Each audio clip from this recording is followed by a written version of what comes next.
The search for the true self, that noble request that usually begins when you realize your current life is about as exciting as watching paint dry. And someone suggests that maybe you haven't found yourself. And so begins the pilgrimage. The modern odyssey that involves spending your life savings on a plane ticket to a country where bottled water is a luxury and spiritual enlightenment is sold to you by a guy who probably is evading taxes on 3 continents. They tell you that you need to disconnect to connect, that the answer lies in an ashram on top of an inaccessible mountain, or in ayahuasca brood that will make you vomit your child traumas and probably your breakfast. They'll convince you that your current self, the one that pays the bills and remembers to take out the trash, sometimes at least, is an impostor. That your true begin is hidden somewhere between a sunrise yoga class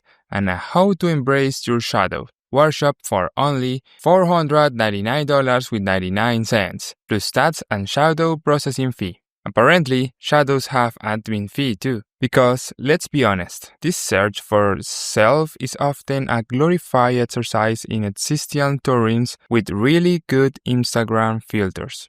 I need to travel to find myself, you said. And you travel, and you see things, and you eat weird food, and you come back, being the same person, but with a bunch of photos to prove you found yourself, and a credit card debt that will haunt you until your net existential crisis. Spoiler, you go with you everywhere. You can't escape yourself in economy class. There are the silent treats. 10 days without talking, just you and your dogs. Sounds peaceful, right? For some, it's a revelation. For most, it's discovering that your thoughts are a circus of monkeys with symbols, and that silence only amplifies the noise of your own neurosis. You live not found, but desperate to tell someone how much you hate the boiled broccoli. And let's not forget the awakenings, those moments of epiphany that coincidentally tend to happen after paying a considerable sum for a workshop, a ritual, or a substance that makes you see colors you didn't know existed. Is it a connection with the universe, or just a hefty bill and a psychedelic hangover? The jury's still out, but your bank account has a pretty strong opinion. Here comes the uncomfortable part, the one nobody tells you in the all-inclusive retreat brochure. You don't need to find yourself. You are already there. You always have been. The problem isn't that you are lost. It's that maybe you don't much like the person you have been so far, or you are too busy looking for something more to appreciate the functional disaster you already are. You're a bundle of contradictions, fears, small joys, and questionable habits, like everyone else.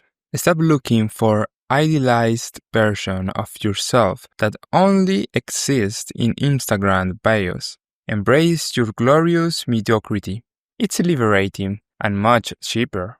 Sitting around thinking about who you are is a recipe for existential paralysis. Do things, make mistakes, try, fail. You'll discover more about yourself trying to cook a decent paella and feeling miserable than meditating for a week in a lotus position. Action creates clarity, or at least a good anecdote. So finding yourself is to a large extent a very effective marketing campaign to sell you experience and products that promise a transformation that rarely arrives.